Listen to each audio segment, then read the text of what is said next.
Get your snacks ready, America, because Congress is about to shut down the entire kitchen again. So here we go again, folks. We are officially counting down to another government shutdown in January 2026. While everyone is completely focused on Venezuela and what's happening with Nicolas Maduro, and rightly so, that's a huge story, I want to also make sure that we're not losing focus on the other huge stories that are currently impacting our own country. I'm talking about skyrocketing healthcare costs, the Epstein files, and a government shutdown coming in just a few. Hi guys, welcome back to the channel. For decades, Americans were sold one big promise: work hard, stay in line, and you will live the American dream. A house, a stable job, a better life than your parents. But right now, something strange is happening. Black Americans are saying, "We want you." White Americans are saying, "This isn't what we signed up for." From inflation to rent, from student loans to layoffs, people are crashing out emotionally, financially, and mentally. And today, we are watching black and white Americans react to the same reality. The American dream is collapsing in real time.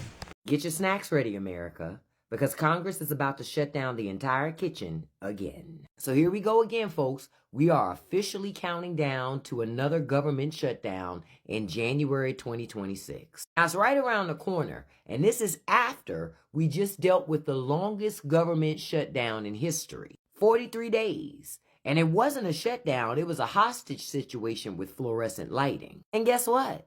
Congress still doesn't have an agreement for funding fiscal year 2026. So I expect the government to shut down again. So last time Republicans lied about health care to get government reopened, and Democrats fell for it like a buy one get one free scam at a flea market. Now, if Democrats fall for it again this time, you can guarantee they'll never win any more elections either. And I'm going to tell you the real problem: time.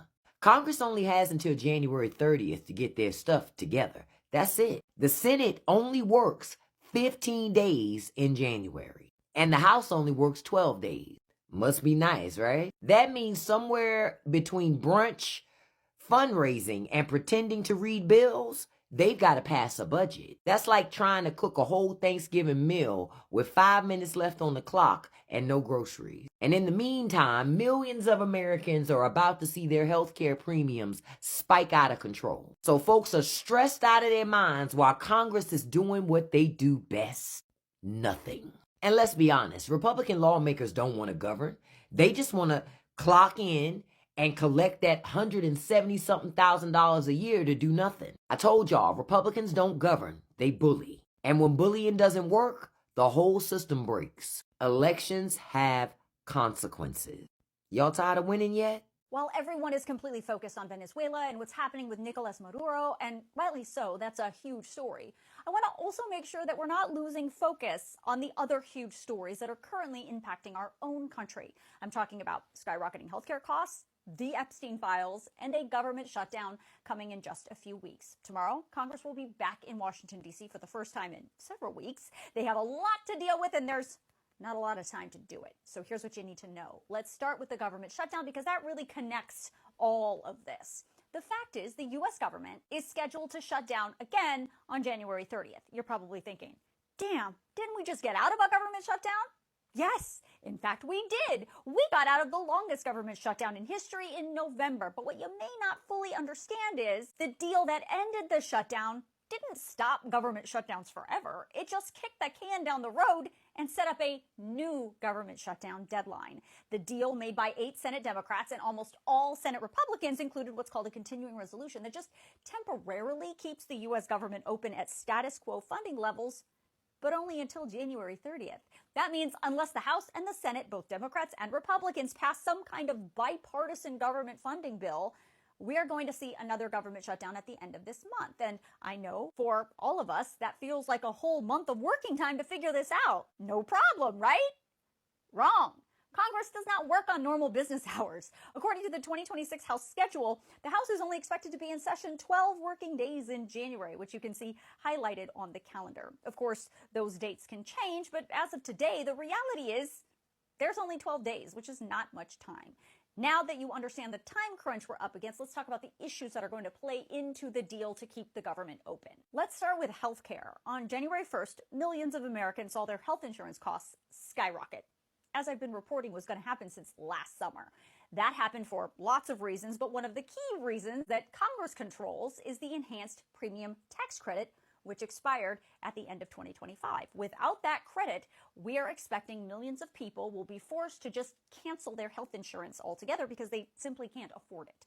We don't have official numbers of cancellations yet because open enrollment is still ongoing through the middle of January. But key watchdogs in the healthcare system estimate between 3 and 7 million Americans will be canceling their health insurance this year simply because they can't afford it. And that impacts all of us, because those uninsured people will put a significant additional strain on the already stretched thin healthcare system and could cause insurance costs to go up again for those who do have health insurance. Now, because of this, it's very possible that Democrats are going to try and leverage their votes to keep the government open in exchange for some kind of concession from Republicans to bring back the enhanced premium tax credit to help Americans afford their health care.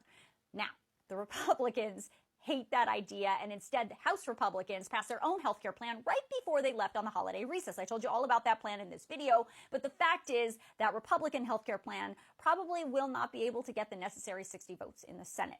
Also keep in mind, there is a discharge petition that must go to the House floor in the next few days, and if passed, that discharge petition would reinstate and extend the enhanced premium tax credit for health insurance for 3 more years. Now, that may actually pass the House, but again, it's very unclear what it would look like in the Senate. And speaking of leveraging votes to keep the government open, it's also possible that Democrats could demand some kind of check that would require the Trump administration to get some kind of congressional approval before they take any more large-scale military actions like what happened over the weekend with Maduro, and before the U.S. military continues to strike any more of those alleged drug boats in international waters. Of course, over the weekend, President Trump implied that he's not stopping with Venezuela. He threatened the leaders of Colombia and Cuba with the same type of military force that we saw with Maduro, and even floated the idea, again, of taking Greenland, which is a territory of Denmark, which is a NATO ally. Lastly, I want to talk about the Epstein files, which, believe it or not, is somehow getting buried in all of this. Now, I want to remind you that the law signed by President Trump says the full Epstein files must be released on December 19th. Not only did that not happen, but December 19th was more than 2 weeks ago. There are also real concerns about selective redactions being made to those Epstein documents by Trump's Department of Justice that are not allowed in the law. And the fact that over the holidays, DOJ said, we found millions more Epstein documents. And now they're saying they're not going to release any more until like January 20th or 21st, which is definitely not what the law says.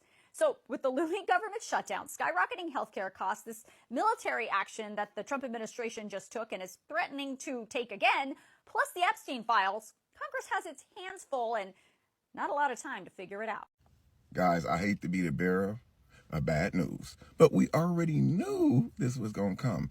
Y'all remember that 40-something day long shutdown that we had, government shutdown, that we recently experienced, where it was said people were not getting their SNAP benefits for the month of November, and then all of a sudden the government shutdown finally came to an end and people started to receive their SNAP benefits. Well, you guys do remember, and hopefully no one got comfortable, because a lot of people got comfortable. They went back to selling them stamps and all kind of stuff. Business as usual. Remember, that deal was only until January. This is now December, guys. That means in January, which is 2.5 weeks away, there could potentially be another government shutdown. And this is why I said you guys have to prepare yourself. When you did receive those benefits, prepare yourself just in case something like this happens again. Just because it ended, what was it, in November when it ended? Towards the end of November, the president did say that they were going to come back to the table January of 2026, guys. January of 2026 is right around the corner. So we don't know what's going to happen. No one's going to know. No one knows what's going to happen. Now, I don't get SNAP benefits, but I do have people who do get SNAP benefits and depend on that 100%, guys. So Hopefully everybody prepare themselves because there could potentially be another shutdown, guys, coming in January. I'm not sitting there putting false news out there saying there's going to be another shutdown, guys, but we know how this worked out before. 40-something days, the longest shutdown in history. Everything that the big man is doing in office, a lot of stuff has never happened in history. It's a lot of stuff that's going on that is the first time it's ever happened in our history, guys. All I'm saying is prepare yourself for another government shutdown, January of 2026. Thanks for watching. There's not enough people talking about the government shutting down later this month. No one's clocking it. I'm clocking it early. I'm clocking it. You think the government's going to pass 9 bills in the next 28 days? You think they're going to do that? No, bitch, they're going to get to the 31st and like, oh my God, we got to do this, don't we? Or completely ignore it. Like they just did the last one. Right. I'm clocking it early. You should clock it too. Prepare now. Prepare now. There's less than a month until another potential government shutdown. The deadline is January 30th. You know, I took notes. Let's talk about it. So the last shutdown started October 1st. It dragged into November. It lasted 43 days, which was the longest shutdown in history. Lawmakers only funded part of the government. When Congress left for the holidays, there was no agreement to fund most federal departments or to renew programs like Medicare and healthcare extenders and flood insurance. So what does this mean for federal workers? The same as before. You could be furloughed or labeled as essential and required to work without pay again. During the last shutdown, federal workers missed paychecks, air traffic controllers faced extreme stress, flights were delayed and canceled nationwide, Washington, D.C. slipped into economic contraction, nearby states like Maryland and Virginia were impacted, and economists say the full economic damage from that shutdown hasn't even shown up yet. Another one could make things worse. Some lawmakers say the talks are improving. Others admit that they are already preparing for a shutdown. And the president is worried about Venezuela. The bottom line is that federal workers are once again waiting while Congress negotiates with your livelihood on the line. January 30th is coming fast. I want to know your thoughts in the comments. Comment Fed if you're a federal worker. Save this if you lived through the last shutdown. And tag someone who needs to see this. Also, don't forget to follow this page where we cover everything employment related, period. Congress is walking back into 2026 with a shutdown deadline, a health care crisis, and a brand new foreign conflict on its plate. And that's just Monday. So here's what's actually happening on Capitol Hill this week. No fluff, no spin.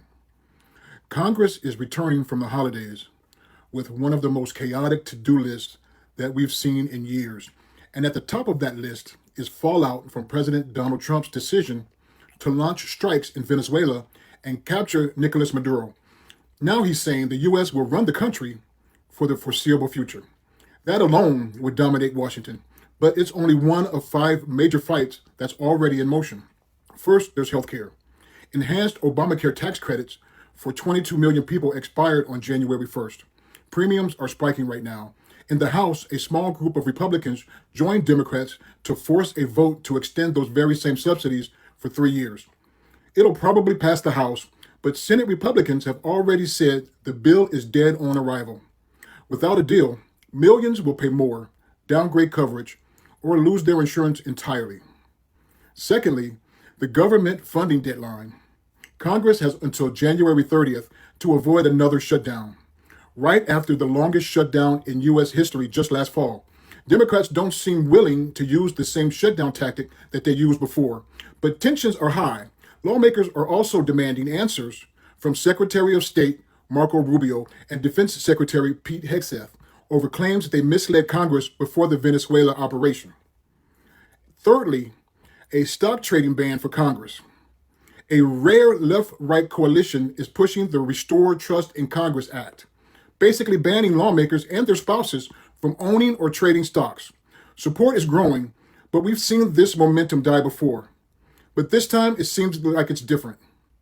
Fourth, AI and privacy rules. After the Kids Online Safety Act and COPA 2.0 passed the Senate in 2024 but died in the House, lawmakers are trying again with a narrower package focused on protecting kids online. But with the Senate now under Republican control, no one knows what version, if any, can survive both chambers. And all of this is happening in an election year, with midterms just months away. So here's the bigger picture. Congress isn't just juggling policy, it's juggling power, healthcare costs, government funding, war powers, AI rules, and corruption. Reforms all hit regular people long before they hit politicians.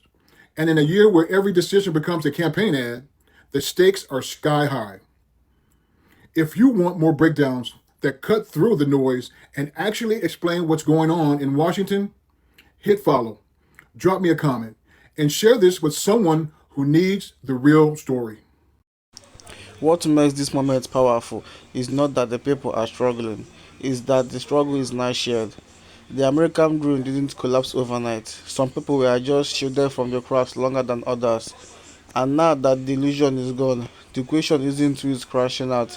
The real question is what replaces the dream when people stop believing. Like and follow for more. Thank you.